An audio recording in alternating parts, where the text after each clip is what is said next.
പിന്നെന്താ ഇന്നത്തെ കാലത്ത് ഒരു സ്ത്രീകളടുത്ത് സംസാരിക്കുമ്പോൾ ചേട്ടൻ സംസാരിക്കും എനിക്ക് പേടിയാ.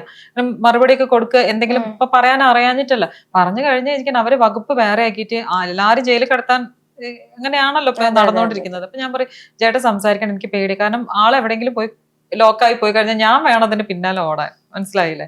ചേട്ടനാണെങ്കിൽ അച്ഛനും അമ്മയും വേറെ ആരും ഇല്ല, ഒരു സപ്പോർട്ടിന് പോലും ഒരാളില്ലാത്ത ആളാണ്. അപ്പൊ ഞാൻ പറയും ചേട്ടൻ നീ സംസാരിക്കാതെ എനിക്ക് പേടിയാ. ഒരാളും ഞാൻ പറയും ചേട്ടൻ ഒരാളും കൂടെ പോയിട്ട് അവിടെ പോകല്ലേ. അങ്ങനത്തെ കാലഘട്ടത്തിൽ കൂടെ പോയിക്കൊണ്ടിരിക്കുന്നത് ആ ഒരു സംഭവം. അതില് ഇത് വേറൊന്നും ഞാൻ പറഞ്ഞുതരാം. ഇതുകൊണ്ട് സംഭവിക്കാൻ പോകുന്നത് വേറൊന്നില്ല.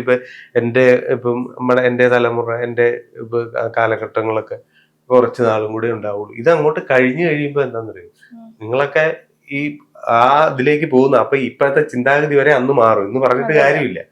നിങ്ങൾക്ക് നാളെ നിങ്ങൾ ഒരിടത്ത് തലകറങ്ങി വീണാൽ ഒരാൾ വന്ന് പിടിക്കില്ല.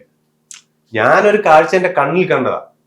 ഒരു പെൺകുട്ടി ഇതേപോലെ എന്താ പോകാൻ കിട്ടും ഇങ്ങനെ ഇതിലിങ്ങനെ വീഴുന്നു, അവള് റെയിൽവേ സ്റ്റേഷനിൽ വെച്ചിട്ട് ഇങ്ങനെ അപ്പൊ ഞാൻ ഇങ്ങനെ ഓർത്ത് ഇതെന്താ പറ്റിയത്. പെട്ടെന്നാണ് ഞാൻ ഓർത്തത് കഴിഞ്ഞ്. ഞാൻ അവിടെ തന്നെ നിന്ന്. ഇപ്പൊ 2-3 പേര് കൂളായിട്ട് അവിടെ നിൽക്കുന്നുണ്ട്. അപ്പൊ ഞാൻ ഇത്ര കഴിഞ്ഞിട്ട് ആ കുട്ടി എന്നിട്ട് എന്താ പറഞ്ഞ അതിന്റെ ഫ്രണ്ട് ഒരു പെൺകുട്ടി എങ്ങാണ്ട് വന്ന് വിളിച്ച് കൂട്ടിക്കൊണ്ടൊക്കെ പോയി. ഞാൻ പതുക്കെ